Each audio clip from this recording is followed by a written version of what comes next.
നെല്ലുംപതിരിലേക്ക് മാന്യ പ്രേക്ഷകർക്ക് സ്വാഗതം. രാഹുൽ ഗാന്ധി വയനാട് വിട്ടു, പകരം പ്രിയങ്ക എത്തി. കോൺഗ്രസിനകത്ത് ആഹ്ലാദം, അണികളിലാണ് കേട്ടോ. പക്ഷേ കോൺഗ്രസിനകത്തെ നേതാക്കന്മാർ തമ്മിലുള്ള പോരും ഒതുക്കലും അണികൾ അറിയാതെ തന്നെ നടക്കുന്നു. അതിനുവേണ്ടി ഒരു പണി കോൺഗ്രസിൽ നടന്നു. വടകരയിൽ നിന്ന് മുരളി തന്നെ തൃശൂരിൽ കൊണ്ടുവന്ന് തോൽപ്പിച്ചത് ചില ഗ്രൂപ്പ് നീക്കങ്ങളുടെ ഫലമായാണെന്ന് എല്ലാവർക്കും അറിയാം.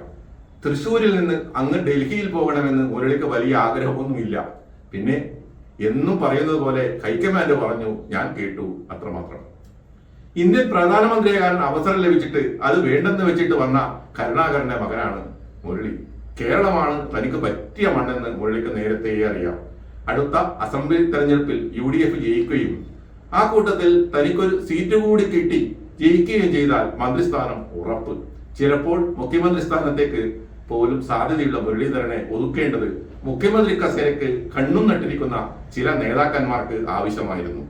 അതുകൊണ്ട് തന്നെ പാർലമെന്റിൽ തോറ്റത്തിന്റെ സങ്കടത്തിലും പരിഭവത്തിലും പ്രതിഷേധിച്ച് മാറി നിൽക്കുന്ന മുരളിയെ അനുനയിപ്പിക്കാൻ ശ്രീകണ്ഠനെ അയച്ചത് ചില സൂത്രപ്പണികളുടെ ഭാഗമായിട്ടാണ്. എങ്ങനെയെങ്കിലും മുരളിയെ മുകളിലേക്ക് വിട്ടാൽ ഇവിടുത്തെ ഒരു പാറ ഒഴിഞ്ഞു പോയല്ലോ എന്ന് കരുതി. എന്നാൽ താൻ ഇനി ഡൽഹിയിലേക്ക് ഇല്ലെന്നും തന്റെ തട്ടകം സംസ്ഥാനമാണെന്നും മുരളി പച്ചക്ക് പറഞ്ഞു. ഇതെല്ലാം തോറ്റ സങ്കടത്തിൽ പറഞ്ഞതാണെന്ന് ധരിക്കേണ്ട. ചാണക്യ ബുദ്ധിയുള്ള കരുണാകരന്റെ മകന് വ്യക്തമായ ലക്ഷ്യമുണ്ട്. പക്ഷേ ഇതെല്ലാം മനസ്സിലാക്കിയ കരുണാകരന്റെ മാനസപുത്രനും മനസാക്ഷി സൂക്ഷിപ്പുകാരനുമായ കേന്ദ്രത്തിലെ കോൺഗ്രസിലെ നാലാമൻ മുരളിയെ കേന്ദ്രത്തിലേക്ക് അയക്കാനുള്ള നീക്കത്തെ ആട്ടാപാടലം പൊളിച്ച് പ്രിയങ്കയെ രംഗത്തിറക്കി. അതോടെ കുറച്ചു കാലങ്ങളായി കരുണാകര കുടുംബവുമായി അകന്നു നിന്നിരുന്ന നാലാമൻ മുരളിയേട്ടനെ കൂട്ടത്തിൽ കൂട്ടി.